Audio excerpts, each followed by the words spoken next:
Hello, ladies and gentlemen. Welcome back to the Robin's Nest. Today, we're going to talk Dodge. And by Dodge, specifically, I mean Kaulig's effort next year to bring Dodge back into the Truck Series. Running 5 trucks. Up to this point, there hasn't been an announcement of who's going to be wheeling those things. So, there's been some rumors. I had someone explain to me this morning that Butterbean is on the short list. Daniel Dye, apparently going to move him down from Xfinity into a truck. I think Daniel's got some sponsorship behind him, so, and his Xfinity tenure is not going great. So, now I'm not saying anything bad about him. I mean, it's just a fact. It's just not going great. So, I could see that would probably actually honestly make sense for him to move down to trucks. I like Daniel. He's a good kid and he's a good race car driver. They just need everything, to be right around him, and he'll be successful, I believe. But, they haven't really announced anybody yet. I am of the firm belief that Landon Huffman would be a perfect fit. I've said this online several times. I made a post about it earlier. I'm trying to get everybody to get behind this thing, so like maybe... I don't know what conversations are going on right now. They could have very well talked to Landon already. Landon's posted about it. I've posted about it. I think other people have posted about it. They could have already had conversations with him. Who knows? I have no clue. But it needs to happen. Okay, it just needs to happen. Because that that guy, drives his ass off in those late models, man. Excuse my language, but he's a hell of a wheel man. It's just all there is to it. I mean, what was it, last weekend he put it in victory lane again? I mean, in a late model, I'd put him up against anybody, and he's not afraid to, one thing that people have been saying about NASCAR is that we need more personalities. Well, Landon has definitely got a personality, okay? And he's not afraid to tell you like it is. You do something to him he doesn't agree with on the racetrack, he'll come talk to you about it. I think it was, about a month ago or so that he and Kevin Harvick had words. Kevin owns the car store, but Landon don't care. You're gonna do him wrong, we're gonna talk about it. And I appreciate that kind of attitude. I gravitate towards drivers like that as opposed to the milquetoast cookie cutter corporate drivers who keep their mouth shut, at all times, no matter what happens. They're afraid, I guess, of the fallout. But, no, I can't stand that nonsense. So, Landon, hey, I think he'd be a good fit. And by the way, speaking of Butterbean, I just want to say this before we get into the rest of the video. I've got nothing against that kid at all, guy. I have a bad habit of calling people kid, okay? And I'm not old by any means. It's just from living in the South. I don't have anything against Butterbean. That nickname, man, we had in Jasper, Alabama, which is a little bit north of Birmingham, we had a sheriff. I think he was also like a wrestler or something. I can't really remember exactly what he was, but he had a reality show, and he's a heavyset guy. And so, every time I hear the name Butterbean, I just think about him. And he was he was a circus clown. The race car driver is not, he's a cool dude. Good driver, but that's all I think about every time I hear Butterbean. And that's not his fault. I mean, it's just, from living in Alabama. But anyways, if you enjoy listening to me ramble about motorsports, cars, what have you, make sure to like, subscribe, leave a comment, turn on notifications. The works. Follow me on Facebook and X for more motorsports content. Those links are in the description. If you're interested in diecast cars, t-shirts, hats, auto parts, anything like that, check out our eBay. The link is in the description for that as well. Without further ado, let's get into the rest of the video.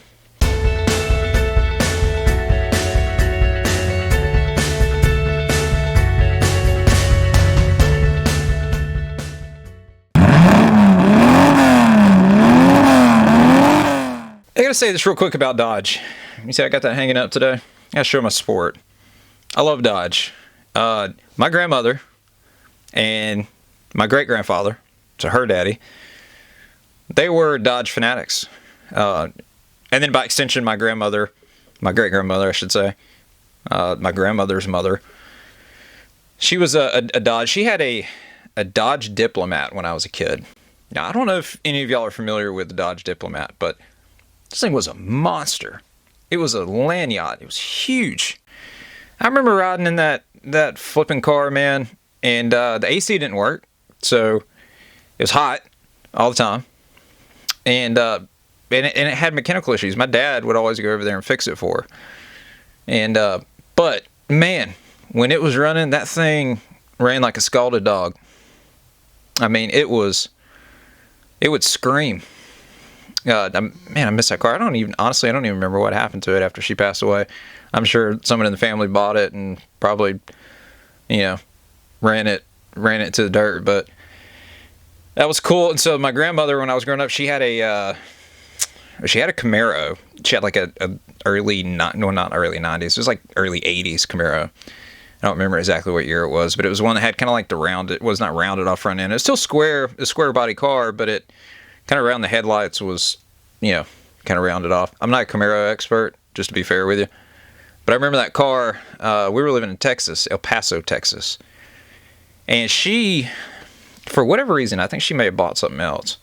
Yeah, she did. She bought a Honda Accord, early 90s. So we were living in El Paso, and my dad ended up getting the Camaro from her.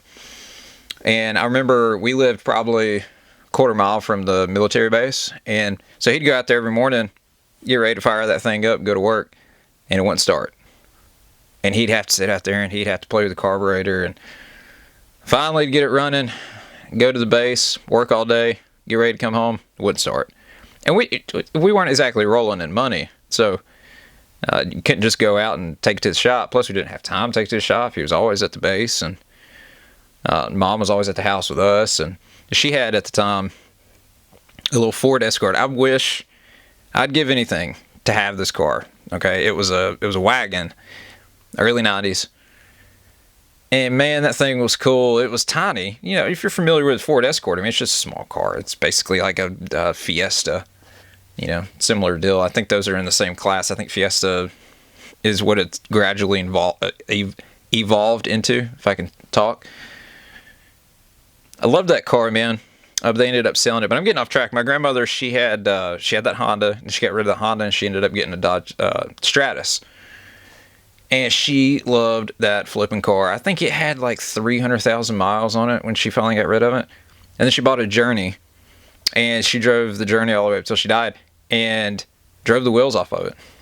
And solid car. She never really had any issues. She had one issue with the Stratus. I remember when I was a teenager, I had to come help her. I think it overheated. I mean, just stuff that happens with every car. And I had to come get her off the side of the road. But other than that thing never had an issue. So I got my Dodge love, obsession from my grandmother. And so when I was a kid and we first started watching racing, I was really I was a Petty fan, a Petty Enterprises fan. Not Richard because he'd already retired, but just the team in general. Because she was, and so she's one that really got me into watching racing. And so I think it was in 2000 when they announced that they were going to be part of Dodge's return to NASCAR in 2001. From that moment moving forward, Dodge was my team. I pulled for every driver. I pulled for Casey. I pulled for Jeremy. I pulled for all three of the Petty cars, even though they weren't very good. But still pulled for them. Pulled for Stacy Compton and in the Melling car in 01. And a couple of races they ran in 02. And then Shauna in the BAM Dodge. Then later on, Kenny Schrader in the BAM Dodge. Which, by the way, speaking of that, does anyone know what happened to Beth Ann Morgenthau? Like, where is she today? And, I've always wondered. I've literally heard nothing about this woman since the BAM days. I don't even know if she's still alive. I mean, if she's not, then excuse me, forgive me for saying all this. I'm not trying to be disrespectful, but I just don't know what happened to her since the team folded. I think they folded in like 2007. But yeah, been a huge, then back when Carlos Contreras was running the Hot Wheels Dodge Ram in the Truck Series, because Dodge back at the turn of the century did a similar deal to what they're doing now, which is they ran in the Truck Series before moving up. But then they bypassed the Busch Series and went straight into the Cup Series. And then the Busch Series was a year behind Cup. So in 2001, there were no Dodge Busch teams. In 2002, there was. And I think it was the CC Wheelover team, and then Brian Vickers' dad's team in the Busch Series. They ran Dodges. And then Tommy Baldwin's team as well, but I think that was about it. Don't ask me how I remember all this. I mean, it's useless knowledge just rolling around in my head. I'm like a walking encyclopedia of useless knowledge. It's like I was thinking about today about doing a top 5, underrated drivers of all time, but not like, maybe not the top 5, but just 5, because that would have to be a pretty extensive list because there's a lot of guys. And I was talking about I was going to talk about Kevin Grubb. I've talked about him on the channel before. I'm a huge fan of Kevin's. I was back in the day. Now he drove a Dodge in 03 for Carroll. I think it's Dave Carroll, I think is what his first name was. Don't quote me on that. But the Dr. Pepper car, they switched over to Dodge. And I think if I remember the story correctly, that they ran the same Dodges that the CC Wheelover team ran in 02. And once that team folded, that Dave bought those cars, and that's what they ran in 03, which would make sense. And then I think Nimco actually, which I didn't know this till the other day, but Nimco actually ran, Joe Nemechek's team, ran a Dodge once or twice, 3 times maybe, for David Rudiman, number 88 car, when David started to come into the sport. In 03, David ran for Nimco, but then he also ran, I think he was a development driver for Morgan McClure, and they ran him in the 04 several times in 03. They had the 4 car, and it was kind of like a revolving door. They started out the season in 03 with Mike Skinner. He ran the car in 02. And then he left, and they brought in Kevin LePage, and Brett Vadon ran a race, and a couple other people. But then 04 was essentially reserved for David. I think someone else drove it at one of the road courses, but PJ maybe. It amazes me, the kind of useless crap that just rolls around my head. I'm not looking at anything. This is literally just off the top of my head. And I'm not bragging. It's pretty bad. I can't remember when my wife and I can't remember the date of our anniversary. But I can tell you who drove for Morgan McClure in 2003 in a part-time deal that ended up not going anywhere, because I don't even remember if they made a race. It was like 1 or 2. Most of the time they didn't qualify because the car was just, Morgan McClure at that point in time they had fallen off big time, and they were having monetary issues behind the scenes. It culminated in one of the owners ended up going to prison or jail or whatever you want to call it for tax evasion. They were just having issues, and so the performance had dropped off significantly from the 90s when Sterling was there, when Bobby was there, and so I think they toiled around for a few more years. I think 2007 was maybe the last year that they ran, maybe 08, I can't remember, but I think 07 was the last year that they ran. They had Ward Burton driving the car, and anyways, that's just in case you're wondering. There's all that useless information. But then Dodge also, 2004, they changed the body style of the Cup car slightly. They changed the nose, put new headlight stickers on them, made them look a little bit different. Casey Kane came along and started, the dude was just super fast straight out of the gate. Almost won in a second start at Rockingham. And then I think he finished second, 10 more times? That's an exaggeration, but he finished second a lot. At Texas, he almost beat Elliott Sadler. And then he was really fast, but then there was also that Dover race, man. To this day, it literally makes me sick to my stomach think back. There's certain races from back at the turn of the century, back in the 2000s, that even today just makes me want to vomit. Makes me so sick. That's one of them. The Jerry Nadeau deal at Sonoma in 2002 in a Dodge, in a petty Dodge. A team that had not even sniffed victory lane ever, in the 44 team. And maybe Kyle did once or twice in the late 90s, I don't remember, but I don't think that they did. And so They were really, really close. What, 2 laps away before Jerry's the rear gear burn up in it, which was obviously a result of him spinning out earlier in the race. It just picked the absolute worst time to brake, And Jerry never came close to winning another race. Neither. I mean, he finished like 4th at Texas in 2003 for MB2 Motorsports. But he never came really close to winning another race. Petty Enterprises certainly never came close to winning another race. Bobby had some decent runs. We finished 4th at Bristol in 2006 in Petty Dodge, but outside of that. But, in 05, they changed over from the Dodge Intrepid to the Charger. And the Dodge Charger was interesting. Let's put it that way. So I was never a fan of the street version, just to be honest with you. I was never crazy about it, but the race car version of it, I thought it looked fantastic. But they had aero issues with it. So for whatever reason, the aero numbers were better for the Intrepid than for the Charger. And I'm sure it's got to do with where the headlights were. There was a little incline there, that went up to the bonnet of the car, the hood of the car. And so in 05, a lot of teams, and maybe 05, maybe 06, I think one of those 2 years, the teams started running the Intrepid nose on the Charger.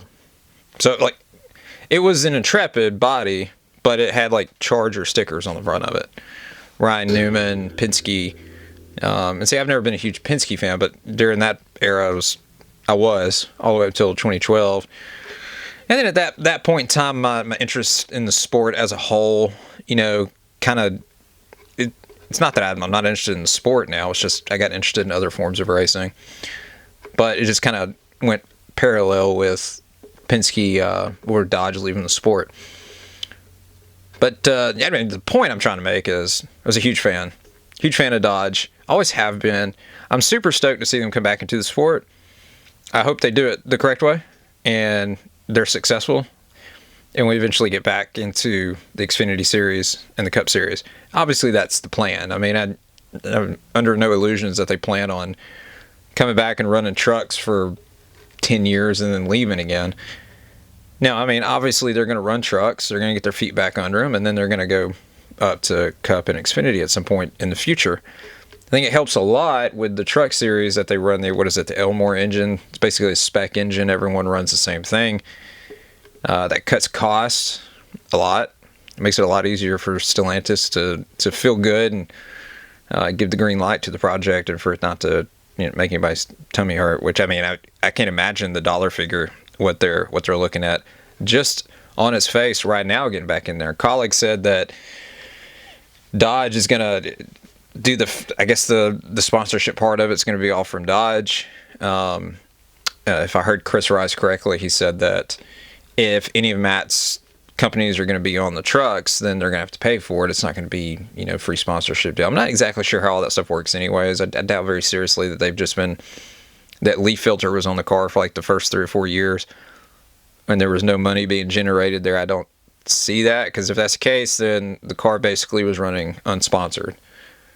And it's kind of difficult to run at the level that they're running at if Matt's just funding everything out of his own pocket. I don't know. That's not really any of my business or anybody else's. It's just, I'm just kind of curious, but we'll see how they play it, man. But my take on all that is that Landon certainly should be given an opportunity. I will die on that hill, as the kids say.